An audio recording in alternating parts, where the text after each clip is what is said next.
अपनी डरपोक फ्रेंड को डराने के लिए लड़की ने हजारों फीट ऊंचे टावर पर चढ़कर सीढ़ी हिलानी शुरू कर दी, लेकिन उसे ये नहीं पता था कि उसका ये मजाक सीढ़ियों की बोल्ट्स को लूज कर रहा है। टॉप पर पहुंचने के बाद दोनों ने फोटो शूट शुरू कर दिया, लेकिन जैसे ही नीचे उतरने का टाइम आया, प्रॉब्लम हो गई। सीढ़ी पूरी तरह नीचे गिर चुकी थी और अब उनके पास खड़े होने के लिए बस एक छोटा सा प्लेटफॉर्म बचा था। सबसे बुरी बात, फोन में नो नेटवर्क। फिर अन्ना को ऊपर रखे टूल बॉक्स का ध्यान आया। खोलने पर निकली एक दूरबीन और सिग्नल गन। मियां ने दूरबीन से चारों तरफ देखा, कोई नहीं था, बस उनका बैग एक छोटे प्लेटफॉर्म से लटका हुआ था। अन्ना ने कहा, अगर बैग ले आए तो पानी और खाना मिल सकता है, जिससे हम थोड़ा और सरवाइव कर सकते हैं। लेकिन मियां बोली, नहीं यार, हमें जल्द ही रेस्क्यू मिल जाएगा, रिस्क लेने की जरूरत नहीं। दोनों बैठी रही। कुछ घंटों बाद बोर हो चुकी अन्ना ने देखा कि उनकी सुबह की पोस्ट को 300 प्लस लाइक्स मिले हैं, मतलब नीचे नेटवर्क था। उसने एक SOS मैसेज टाइप किया, फोन को रस्सी से बांधा और नीचे लटकाया, लेकिन रस्सी छोटी पड़ गई। फोन सिग्नल एरिया तक नहीं पहुंचा। अन्ना ने लिटरली खुद को लटकाते हुए फोन को और नीचे किया। अब वो 600 मीटर ऊपर हवा में झूल रही थी। एक हाथ से सीढ़ी पकड़े, एक से फोन लटका रही थी, लेकिन अभी सिग्नल नहीं आया। फिर वो वापस ऊपर चढ़ी। तभी मियां को आइडिया आया, फोन को जूते में डालो, ब्रा की पैडिंग से प्रोटेक्ट करो और नीचे फेंक दो। जूता नीचे फेंका गया, लेकिन कुछ नहीं हुआ। शायद फोन क्रैश हो गया। तभी अन्ना ने दूरबीन से देखा, नीचे एक आदमी था। दोनों चिल्लाए, जूते भी फेंके। दूसरा जूता स्टील पर गिरा और आवाज हुई। आदमी ने नोटिस भी किया, लेकिन ऊपर देखा ही नहीं। उसने आसपास देखा, जूता उठाया और वापस फेंक कर चला गया। फिर रात होते ही बेकी ने सिग्नल गन फायर की। ब्राइट फ्लेयर आसमान में चमकी। नीचे लोगों ने देख लिया, वो रेस्क्यू होने वाली थी, लेकिन तभी वही आदमी कार का शीशा तोड़कर अंदर घुस गया। मियां गुस्से में चिल्लाई, लेकिन क्या कर सकती थी? उसने मिडिल फिंगर दिखाकर वहां से निकाल लिया। अब उनके पास कुछ नहीं था। अगले दिन उसने खुद को रस्सी से बांधा और नीचे जाना शुरू किया, लेकिन कुछ ही देर में उसका बैलेंस बिगड़ गया। लेकिन उसने खुद को संभाल लिया। वो बैग के पास पहुंची, लेकिन 2-3 फीट की दूरी थी। उसने सेफ्टी रोप खोल दी और प्लेटफॉर्म पर कूद गई। उसने बैग ओपन किया, पानी पिया। अब उसने सेल्फी स्टिक निकाली, बैग में अटकाया और रस्सी से टांग दिया। फिर हवा में कूदकर बैग को पकड़ लिया। अन्ना ने उसे खींचा, मगर इसी बीच रस्सी खींचकर सीधी हो गई। मियां की हथेलियां खून में हो चुकी थी। अन्ना ने रस्सी खंभे से टाइट बांधी और जैसे तैसे मियां को ऊपर खींच लिया। अब उनके पास एक ही ऑप्शन था, ड्रोन। अन्ना ने लोकेशन और SOS लिखा और ड्रोन पर बांध दिया, लेकिन उड़ते ही बैटरी लो, उसे वापस बुलाया गया। गिरते हुए अन्ना ने उसे पकड़ लिया, लेकिन अब ड्रोन डेड था और पानी भी खत्म। फिर अन्ना ने देखा, ऊपर एक सिग्नल लाइट थी। अन्ना चोट के बावजूद ऊपर चढ़ी, तार जोड़कर ड्रोन को चार्ज किया, लेकिन तभी उसकी बॉडी कांपने लगी। गिद्धों ने उस पर अटैक किया। फिर जैसे ही बैटरी फुल हुई, वो नीचे लौट आई। ड्रोन को दोबारा उड़ाया गया। इस बार वो एक मोटेल के पास पहुंचा, लेकिन अचानक एक कार ने रास्ता ब्लॉक किया। Camera black. ड्राइवर बाहर निकला, ड्रोन देखा और डर के मारे भाग गया। अब सब खत्म था, लेकिन तभी अन्ना ने देखा, मियां का चेहरा गिद्धों से फटा हुआ है। शॉकिंग रियलाइजेशन, मियां मर चुकी थी।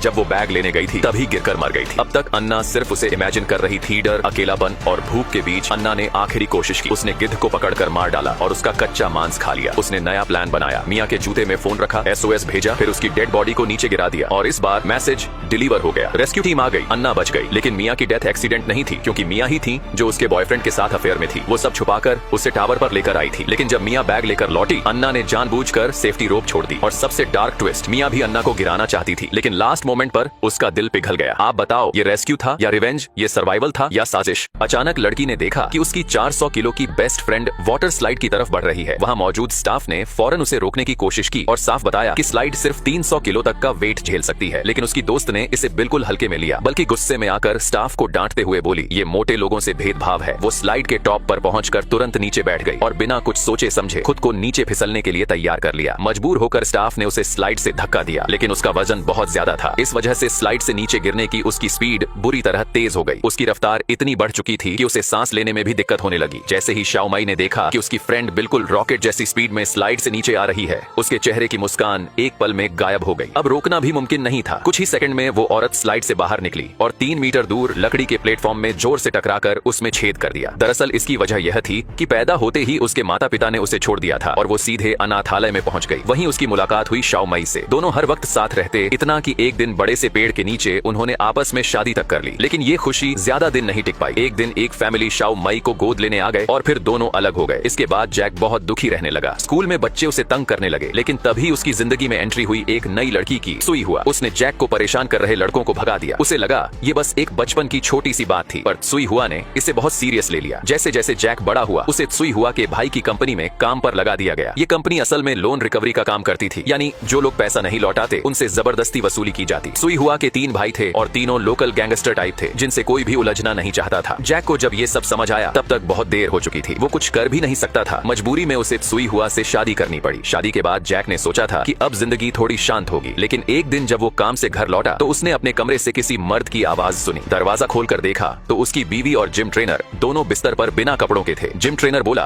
कि वो स्ट्रेचिंग एक्सरसाइज करवा रहा था। जैक को गुस्सा आ गया, लेकिन जैसे ही उसने कुछ कहना शुरू किया, सुई खुद भड़क गई और उल्टा जैक को ही 3 गलियों तक दौड़ा लिया। जाते जाते उसने धमकी भी दी, अगर हिम्मत है तो वापस मत आना। जैक को समझ नहीं आया कि गलती किसकी थी और डांट किसे पड़ रही थी। उदास जैक उसी अनाथालय पहुंचा जहां वो बड़ा हुआ था और तभी उसकी मुलाकात फिर से शाओ मई से हुई। अब शाओ मई एक सक्सेसफुल इंसान बन चुकी थी और वो अनाथालय को खरीदने का प्लान बना रही थी। उसने जैक को डिनर पर इनवाइट किया। जैक तो खुशी के मारे पूरी रात सो भी नहीं पाया। अगले दिन जैक तैयार होकर मिलने निकला। रास्ते में फिर वही जिम ट्रेनर मिल गया, लेकिन इस बार जैक शांत रहा। उसे मुस्कुराकर बोला, मजे करो भाई, और अपने रास्ते निकल पड़ा। शाओ मई से मिलने के बाद उसने वो सब कह डाला जो सालों से कहना चाहता था। शाओ मई का दिल भर आया। उसने जैक के प्रपोजल को हाँ कह दिया और बेझिझक पूरे दिल से जैक से शादी करने का फैसला लिया।